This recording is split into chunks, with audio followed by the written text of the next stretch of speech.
I'm Carlton Brownell, Executive Director of the Little Compton Historical Society, and we're standing across the road from Wilbor House, which was given to the Society by Mrs. David Brayton in 1955. This was the home of the Wilbor family for very close to 250 years, and during that time they constantly added to and changed the house. While we've restored it, we've tried to save much of the work done by different members of the family. What we see from here probably owes nothing to the 17th century when the house was begun. This was, of course, a pioneer home, a simple two-room house in the wilderness. And while those two rooms are still contained within the much larger farmhouse, the stone walls have probably been rebuilt many times. The granite gate posts are probably early 19th century. Originally, probably dating back to the early 18th, there were some beautiful elms around the yard. These all went in the elm blight some 20 and 30 years ago and have been replaced with oaks, which now are a respectable size. Now we're going to go nearer to the house and perhaps see some of the different periods. The old well is, I think, quite certainly 17th century, but the well curb and the well sweep are, of course, reconstructions, and actually without very much proof that they did look like that. Then we see the west end of the house, which is 18th century, and running to the north is a kitchen wing, which was added in the 1860s. And the front of the house shows us both the 17th and 18th. The 17th century portion has the diamond pane casement windows and probably ended about where the downspout from the gutter shows.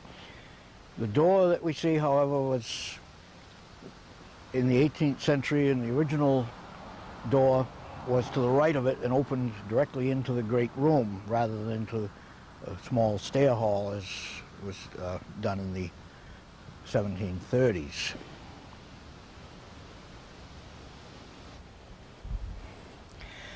The little outhouse which we see there is a restored 18th century building. Next to it, the corn crib, which was built sometime in the 1860s. We have an old picture of the place in 1876, and the crib was much nearer to where we're standing, and it was later either moved back or replaced. Then we go around to the barn, which was also moved. At one time, the barn stood very close to us, right there in between the corn crib and the little chicken cookhouse. But in the 1920s, after the Wilbors had sold the place, it was moved to its present location and enlarged. It's probably an early 19th century building, but I'm quite certain that the original small barn stood right here, almost directly in front of us. Then we see something very typical of Little Compton farms in the later 19th century, when poultry became the biggest agricultural industry. And for some reason, the Little Compton farmers who raised Rhode Island Reds thought that their hens should be fed some hot food, so they kept a cookhouse in which they boiled vegetables, meat scraps, bones, and grains, and fed them daily. And that little building, about 1870, was moved from another farm. Then to the right, with a newly shingled roof, is Peaked Top School, which of course was not here at all, but it did stand only a very short distance from here, out on the right on the road directly. And that's a reconstruction of the original building of about 1725, for which we had some excellent pictures and stories of the building. Then to the right of that is the carriage house, and again it's a building of a little after the middle 19th century. It does appear in the picture of the grounds here in 1875, looking exactly as it does now. Come into the reception room, which is not a period room. This was added to the house with a bequest from Benjamin Franklin Wilbor, but it does include a small Victorian ell.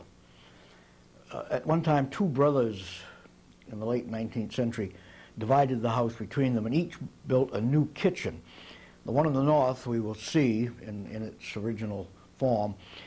The one at this end has been rebuilt and modified into this reception room, which basically has a great many portraits of Little Compton people, none of them who lived in this house, and also a few paintings by Sidney Burley, who was a noted Little Compton artist. The old kitchen fireplace was preserved, but with a little more formal mantel, which was removed from the demolished Hunt House on West Road.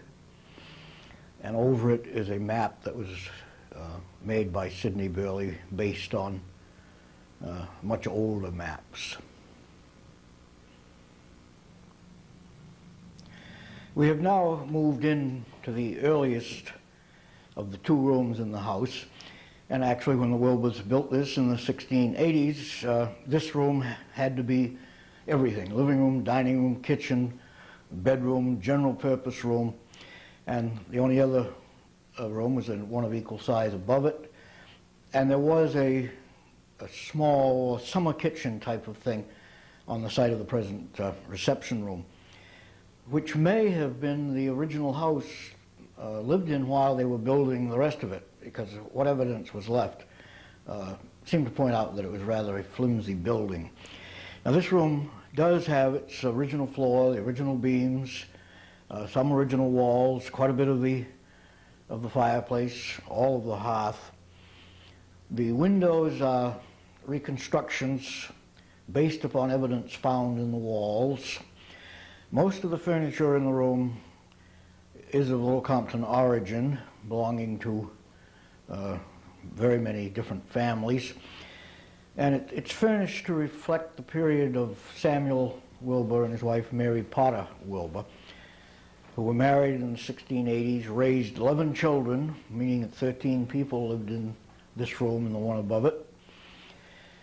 And probably it never looked quite as neat and tidy as it does today, although all this furniture is authentic Little Compton furniture of the period. Samuel Wilbor died in 1740, so some of the furniture comes nearer to that. The oldest article is the armchair next to the cupboard, which is probably exactly the same period as the room. The table next to it is a little bit later, the cupboard probably a few years later. And the other furnishings are proper for the time and place. Occasionally, because we had mentioned in the inventories, we have tried to buy a piece of furniture that fulfills the description of the inventory. One of such things is a looking glass, which was a fairly rare possession for a very ordinary farming family. But Samuel Wilbor did, in his will, they mentioned that he owned a looking glass, so we have tried to show it by purchasing a very simple early looking glass such as would have been used.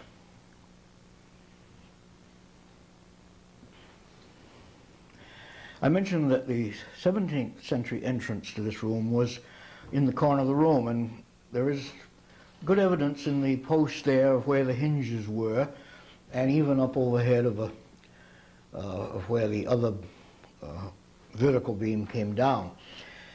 And the present stair hall was just that. It did not go anywhere. It was you stepped directly onto the stairs and went up. Well, in the about 1730 or 40, when the next generation added on to the house, they moved the stairway to the back and had a regular hallway going through and put the front door in that little hallway.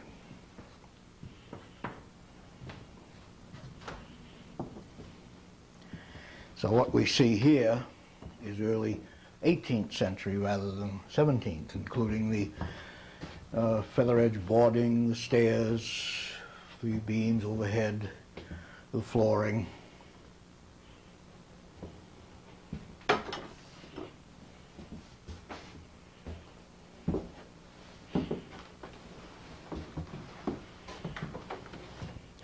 We've come upstairs because this is the other room of the 17th century and shows the construction very well, the large corner braces, the casement windows, the exposed ceiling,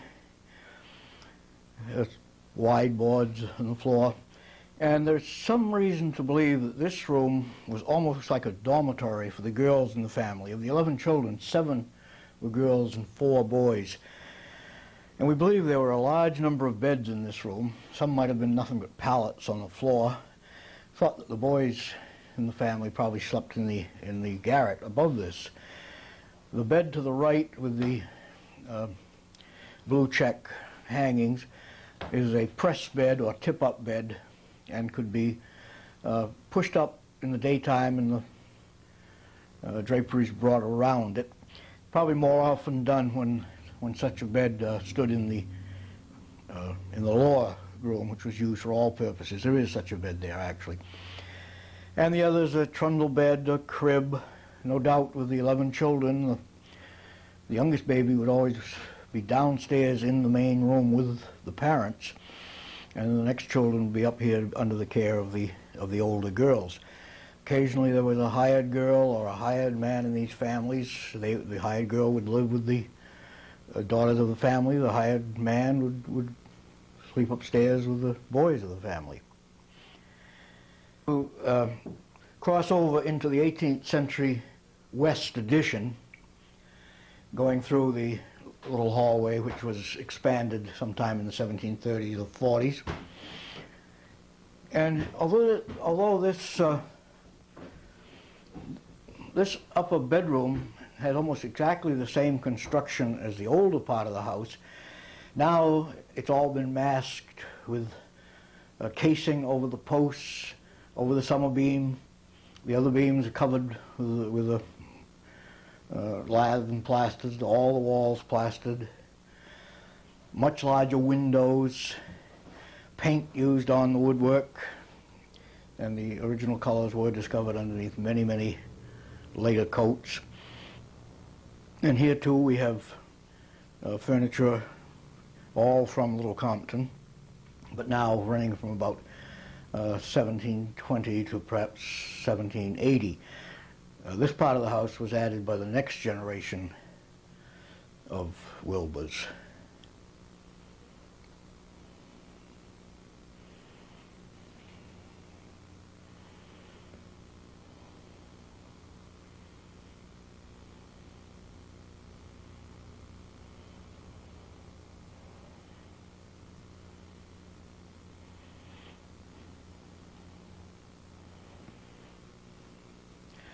Structurally, this room is of the same time and built the same way as the room we just left.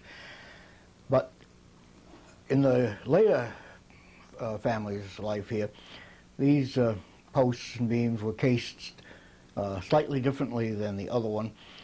And since we wanted to show something of the family's later years, this is furnished in the Victorian, country Victorian style. And this is some of the furniture that actually belonged to members of the Wilbor family. It's probably about 1870, called painted cottage furniture, very, very ordinary material made by the thousands commercially, not like some of the older furniture.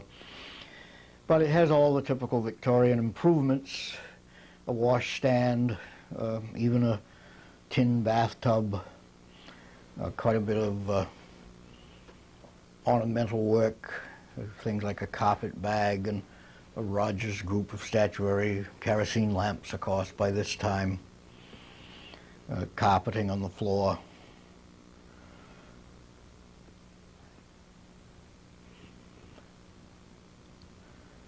And off of this room is the garret of the Victorian kitchen, which was added, and it had its own little staircase coming up from the kitchen, and was a hired man's room. Probably this door was not very often open, since he had his own way up from the kitchen.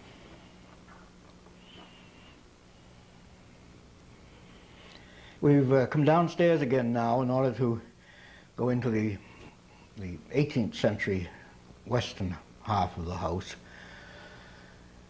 And here again, the furniture is of that period of the room.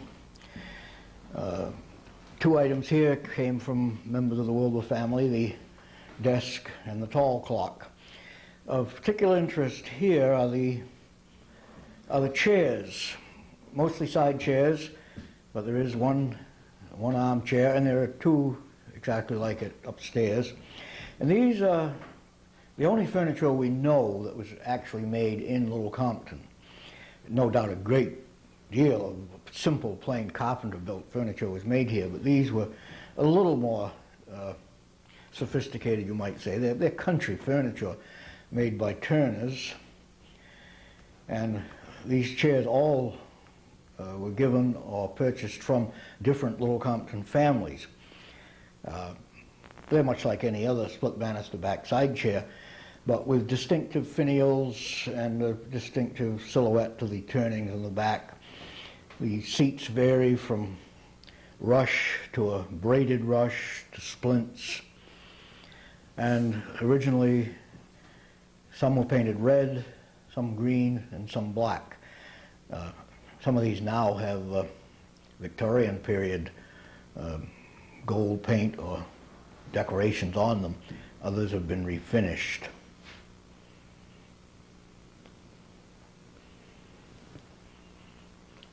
We've now come into the north kitchen, or the long kitchen as we call it.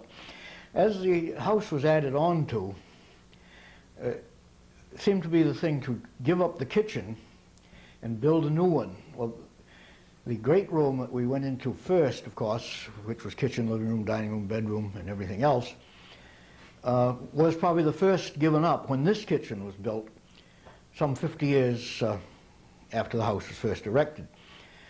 And this fireplace is at an angle because it was worked into the old chimney and other fireplaces.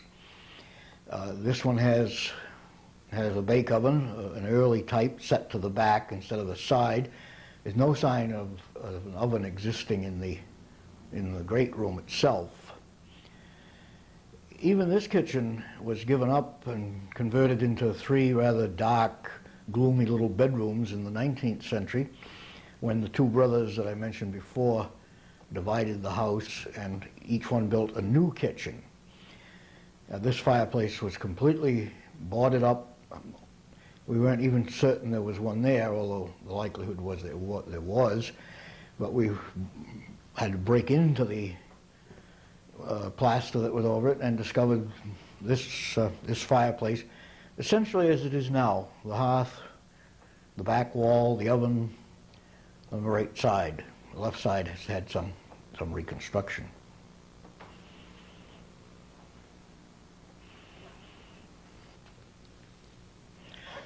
To the west of the long kitchen is a tiny bedroom, which in the old records generally appears as the kitchen bedroom.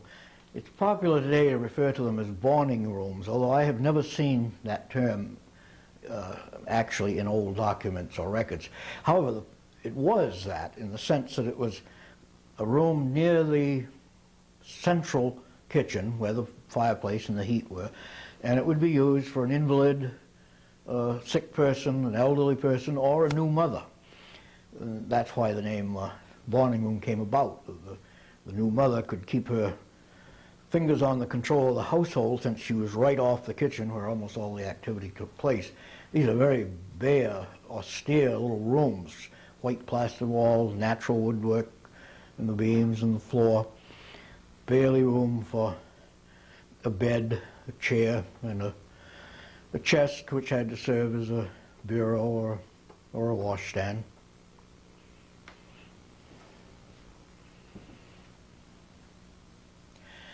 On the other side of the so-called boiling room was a pantry, which was probably used for the any household utensils and probably many dry foods and things of that sort. But here we show a collection of redware, which was the earliest New England pottery in common use from the very beginning of the English colonies right up through the 19th century. Probably no family would ever had quite this amount of redware on their pantry shelves. And the last additions to the house were this kitchen here and the one that I mentioned on the other side of the house, which the other brother built and which now is part of the reception room. But this has all the typical details of a farm kitchen of the 19th century. Painted, grained woodwork and oak graining, a spattered floor, a great many improvements from what previous generations knew.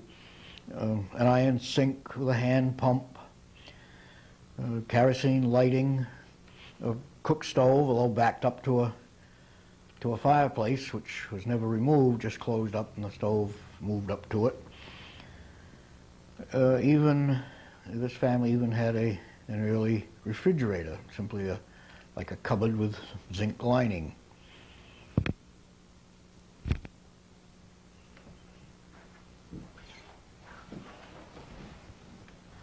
We've come outside again to take a rather quick look into some of the outbuildings. And the first one is this little outhouse or privy, which was here on the place in ruinous condition, and it's been restored.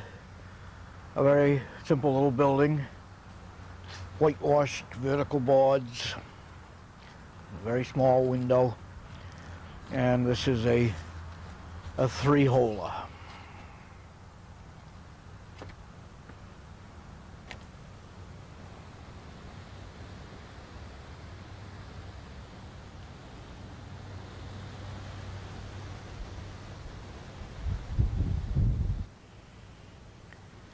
A corn crib was a very necessary building in all of southern New England, since not only did the early colonists depend upon corn as a major part of their diet, but it was also fed to their animals. And corn has to be kept in rather special conditions where it dries, so these buildings always had either slatted floors, as this one does, or a slatted side, and was up on stone piers, mainly to keep out the rats, which supposedly could not climb the stone and get over the capstone.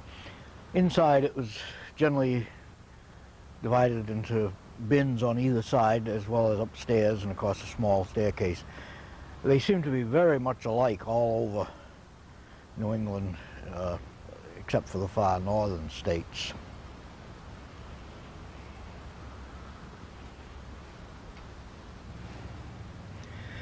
I've already mentioned that a cookhouse was pretty much special to Little Compton, probably, and Tiverton. The only places I know of where poultry farmers in the late 19th and early 20th century really felt it was necessary to cook food for chickens. But farming, every farm here in Little Compton that raised any number of chickens at least, had a cookhouse of some sort, with the cauldrons for heating water, which was fire started in the late afternoon and water boiled, and then any kind of farm scraps, skim milk, sour milk, all kinds of vegetables, and a bag or two of grain dumped into the cauldron, allowed to simmer the fire was banked and left overnight, and in the morning the so-called hen dough was taken out to the chicken houses, and a shovel full or two thrown on the ground in front of each one. The hens loved it, but there seems to be no evidence whatsoever that there's any necessity to heat the food. It could have been fed to them just as it came, cold.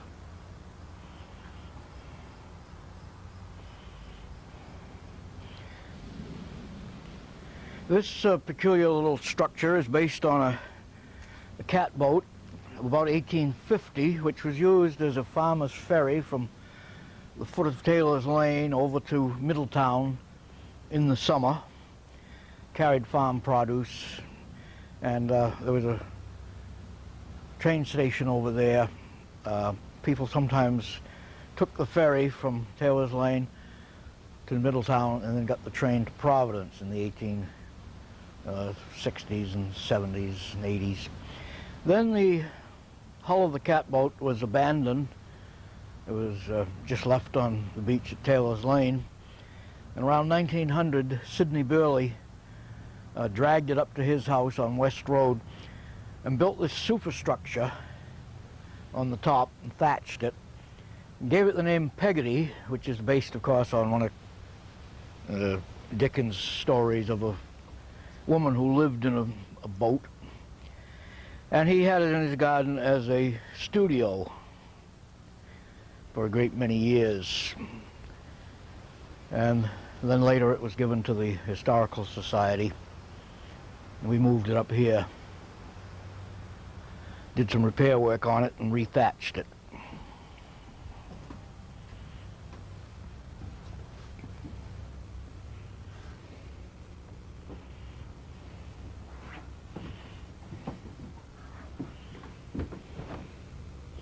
The barn, as I mentioned, once stood much nearer to the house, but the first owner, after the Wilbors, planned to run a large dairy farm here, and so he moved the barn eastward, built a cellar, raised it up on it, and added the portion including the smaller door and to the right of it, and ran a 50-cow dairy farm, which was a good-sized one for the 20s and 30s in Little Compton. So that when Mrs. Brayton bought the house, this was not available to us. But in 1970, we were able to buy it from the son of the farmer who had owned it and who had then given up farming. The building needed a lot of repairs, and now it's used mostly for farm equipment and vehicles and anything having to do with farming right up until modern times.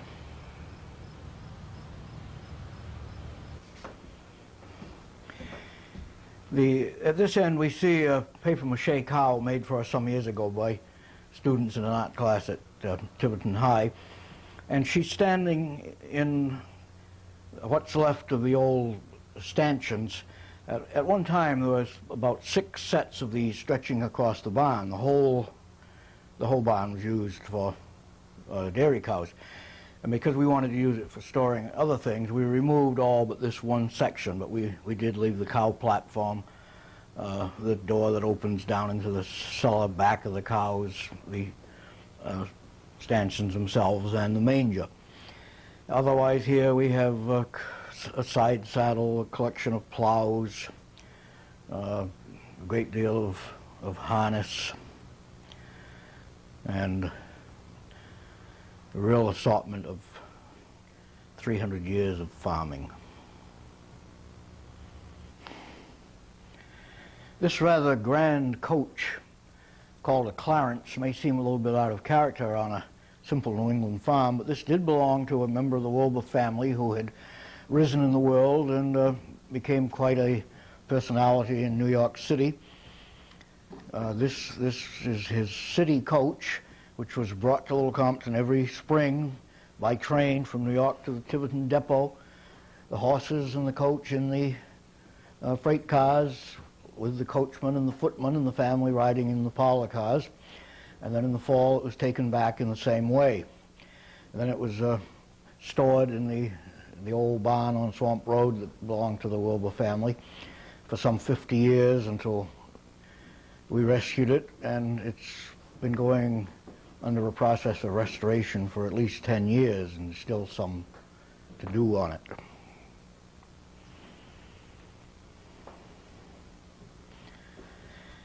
And over on this side we see an express wagon, a sleigh, a treadmill that was operated by either a dog or a sheep and could then be used to churn or run a winnowing mill to sort out grain from chaff, an old wheelbarrow, various other farm tools.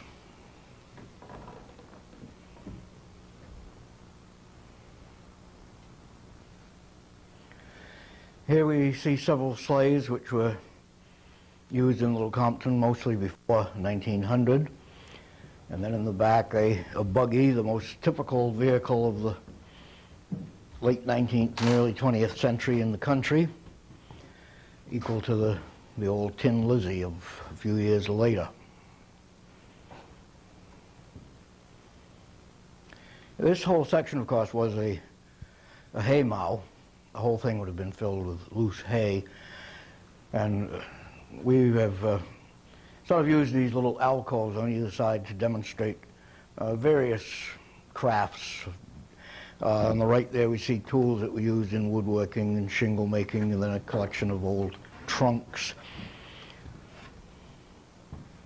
And in the next one there's things having to do with beekeeping, with lobstering, fishing, even a small patent medicine company once operated in Adamsville, and Dr. White's Specialty, and we have the very simple utensils that Dr. White used. Then next to it, laundry equipment, collection of flat irons, the old-time cobbler's bench and the forms from which he made boots and shoes.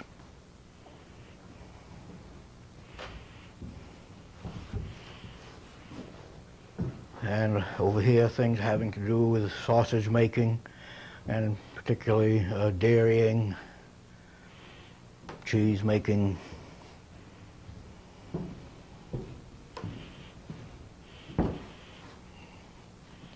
Then the various wheels used in spinning.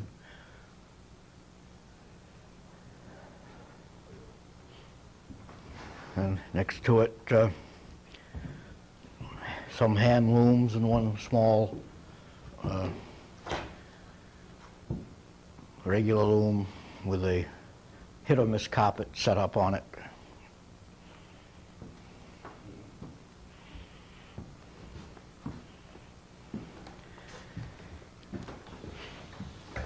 This end of the barn is used for memorabilia from the early Portuguese immigrants who started coming to Little Compton about the time of the Civil War, and many of whose descendants still live here and have given these various items and pictures of the period up to 100 years ago when their ancestors first came here.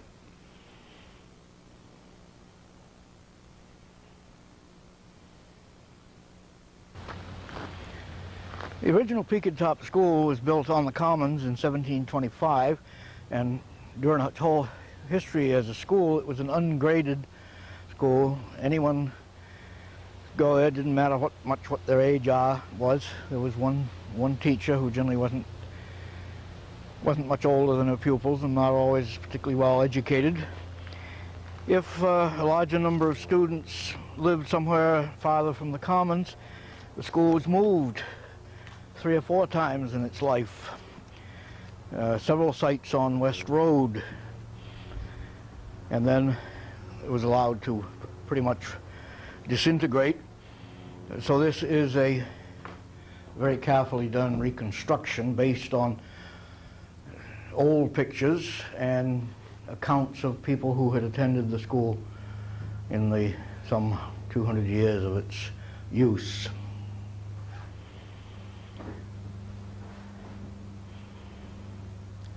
And we have here the various items that are associated with the school: slates, textbooks, of course,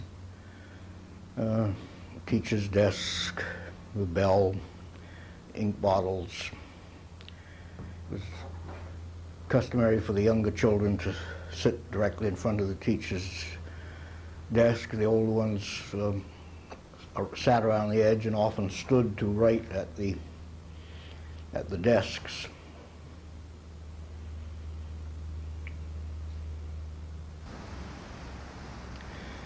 Carriage house dates to about 1860. Before that, any vehicles that the family owned would have probably been kept in the barn. It's been completely restored, and again has vehicles that are quite typical of Little Compton were used here. We see an Albany cutter, been restored. The oldest vehicle is the one-horse shay, which may be 18th century or perhaps early 19th.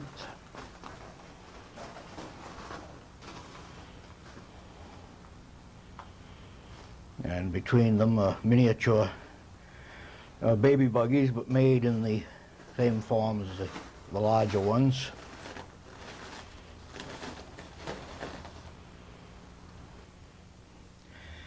This somewhat ungainly looking vehicle was locally called a covered wagon, although it has nothing to do with the prairie schooner. It was a very common family vehicle. Also, in its simpler forms, used by peddlers, delivery wagons. It's pretty much like the same vehicles used by Amish and Mennonites in Pennsylvania. But this is very much a vehicle of the this part of Rhode Island and Cape Cod area. All the three vehicles here have all been recently restored.